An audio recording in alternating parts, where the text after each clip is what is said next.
La muerte de la castidad en nuestra cultura. El concepto de castidad ha atravesado tiempos difíciles. Hace varios años me invitaron a hablar ante un grupo de estudiantes de una universidad católica. La invitación vino con una petición y una advertencia. Debía hablar sobre la castidad, sin embargo, idealmente debía evitar usar la palabra.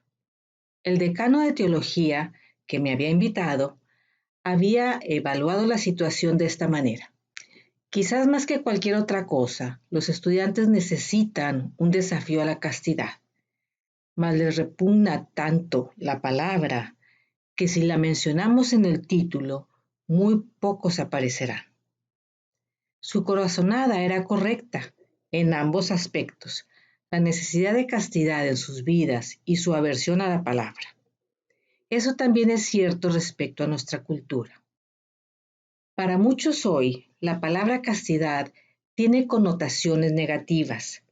Fuera de un número de cada vez menor de círculos eclesiásticos selectos, la palabra castidad activa alarmas en su mayoría negativas. Dentro de nuestro mundo altamente secularizado y sofisticado, en su mayor parte la castidad se identifica con la ingenuidad, con la timidez sexual, con el feudalismo religioso, con un acentuado énfasis tóxico en la pureza sexual, con una falta de sofisticación, con algo que quizás tenía más sentido en otra era. Comúnmente, la noción es ridiculizada, incluso en algunos círculos religiosos. Muy pocas personas hoy en día se atreven a hablar de reservar el sexo para el matrimonio o de la castidad como virtud.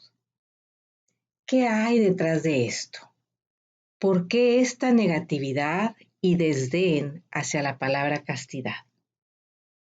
En parte, esto se basa en una serie de percepciones populares. A menudo se considera que la castidad está basada en un fundamentalismo religioso que nuestra cultura actual desprecia o siente lástima, castidad por Jesús.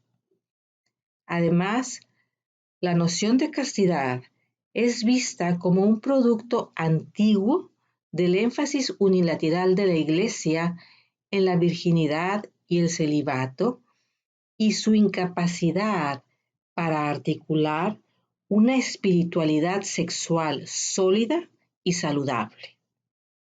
Es difícil discutir con las percepciones, excepto para decir que las razones de la desaparición del concepto de castidad en nuestra cultura son mucho más complejas que esto. Es cierto que nuestra catequesis sobre la castidad es parte del problema.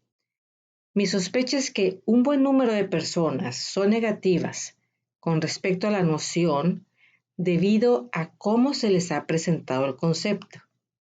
Nuestras iglesias y maestros morales tienen que asumir parte de la culpa y admitir que con demasiada frecuencia se ha presentado el concepto de castidad, aunque sin intención, precisamente como una ingenuidad, una represión y un énfasis excesivo en la pureza sexual. Aquí hay un paralelo con la forma en que el ateísmo encuentra su terreno. Así como mucho ateísmo es un parásito que se alimenta de la mala religión, demasiada negatividad hacia el concepto de castidad es un parásito que se alimenta de enseñanzas religiosas malsanas. Sin embargo, la negatividad de nuestra cultura hacia la noción de castidad se alimenta de más que de una catequesis menos que saludable. El culpable, la sofisticación como virtud que es un fin en sí misma. En resumen, nuestra cultura valora la sofisticación personal por encima de todo lo demás. Y cuando la sofisticación es tan apreciada, la castidad fácilmente parece ingenuidad e ignorancia. ¿Lo es? ¿Es la castidad una ingenuidad o una ignorancia? Al final del día, ¿es la noción de castidad una represión sexual, una timidez enfermiza, un acentuado énfasis tóxico en la pureza sexual, un fundamentalismo religioso, una presofisticación lamentable? Es cierto que a veces puede ser así. Sin embargo, aquí está el caso de la castidad. En el 2013, Donna Freitas, autora de varios libros sobre sexualidad y consentimiento, publicó un estudio titulado El final del sexo: cómo la cultura de conexiones está dejando una generación infeliz, sexualmente insatisfecha y confundida acerca de la intimidad. Ese título es el libro en el encabezado.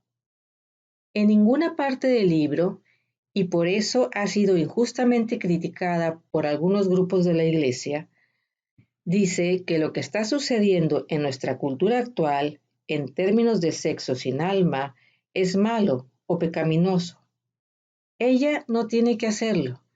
Ella simplemente explica las consecuencias: infelicidad, confusión, depresión sexual. Una generación antes, el renombrado educador Alan Bloom, escribiendo desde una perspectiva puramente secular, llegó a la misma conclusión. Mirando a los jóvenes estudiantes brillantes y muy sofisticados a los que enseñaba, concluyó que la sofisticación desenfrenada de la que tanto se enorgullecían, a la que denominó la ausencia de castidad en sus vidas, tenía este efecto en sus vidas: los dejaba eróticamente cojos. Y por eso sostengo que la castidad merece otra mirada desde nuestra cultura. Hay una primera ingenuidad, niñería, y hay una segunda ingenuidad, infantilismo. Hay un sexo de conexión y hay un sexo del alma. Está el fundamentalismo religioso y está la sabiduría de la revelación divina. Está el énfasis excesivo en la pureza sexual y la falta de respeto deshumanizante a los demás. Hay un cierto hastío y fatiga en una ultrasofisticación que cree que todos los tabús pueden romperse. Y hay una vitalidad y felicidad que se siente al descalzarse ante la zarza ardiente. Nótese que en cada uno de estos dualismos, la castidad habla por el alma, por la sabiduría, por el respeto y por la felicidad.